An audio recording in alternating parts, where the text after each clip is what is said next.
If you think you know what Firebase is, it's probably time to take another look. Seriously. The platform that so many of us have leaned on for years as our go-to backend as a service, well, it's changed. It is quietly and then, really quickly transformed into something completely new. A full end-to-end platform for building and shipping full-stack AI applications.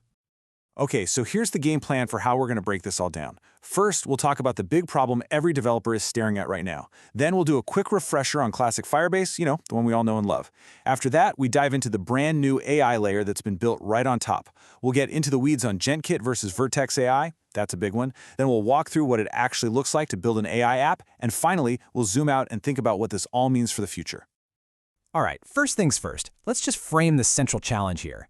There's been this massive shift in what people expect from an app, and honestly, it's making our jobs a whole lot more complex. I mean, let's be real. Shipping an app has never been a walk in the park.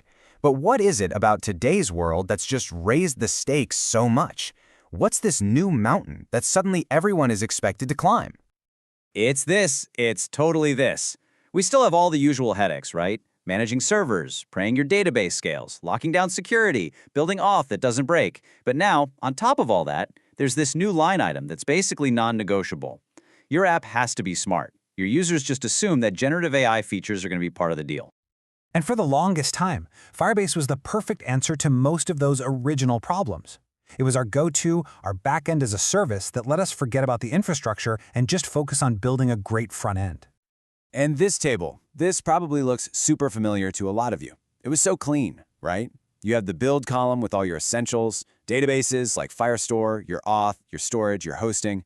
Then you had the run column to keep the lights on, Crashlytics for bugs, analytics to see what people were doing, and cloud messaging to bring them back. It was the whole shebang. But then, the whole generative AI wave just crashed over everything. And the platform we knew started changing fast. Google began weaving this entirely new layer of intelligence right into the heart of the Firebase ecosystem.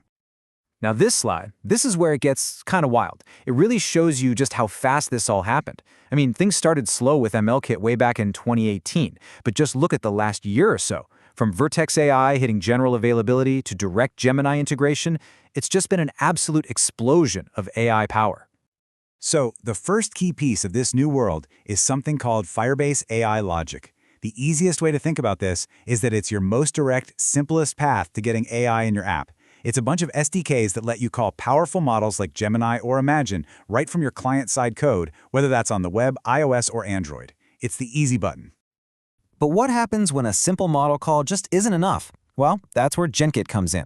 This isn't just an SDK, it's a full-blown open-source framework for building the really sophisticated AI logic on your backend. We're talking multi-step workflows, chatbots, agent-like systems. Genkit is the powerhouse. And the thing that ties all of this together is Firebase Studio. This is basically the new command center for this AI-first approach. It's a development environment that lives in the cloud, helps you with AI-powered suggestions, and gives you one place to build, test, and ship everything, all without ever leaving your browser. Okay, so this brings us to what is probably the #1 question people have when they start digging into this new stuff. When on earth do I use Genkit, and when do I just use those simpler Vertex AI integrations we talked about? Here's the clearest way I can put it. Vertex AI in Firebase is for the simple, one-shot tasks. You need to summarize some text, generate a product description. That's your tool. It's fast, it's easy, it's client-side. Genkit, on the other hand, is for when you're building the actual brain of a feature on the back end. It's for things that take multiple steps, like a real conversation with a chatbot, a system that needs to look up information before answering, or any kind of complex automation. And hey, you don't have to take my word for it. This developer on Reddit absolutely nailed it. If you need flexibility, if you need to string together complex operations, you go with Genkit.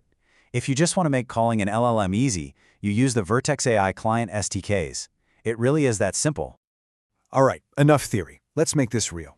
Let's look at what the actual workflow looks like, because getting started with these incredibly powerful tools is way more approachable than you might think. So if you're using a tool like Genkit, your development cycle pretty much boils down to these 4 steps.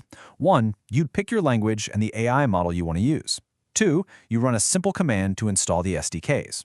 3, and this is where the magic happens, you write your AI logic as what's called a flow, and then you use this awesome local developer UI to test and debug it visually. It's a game changer.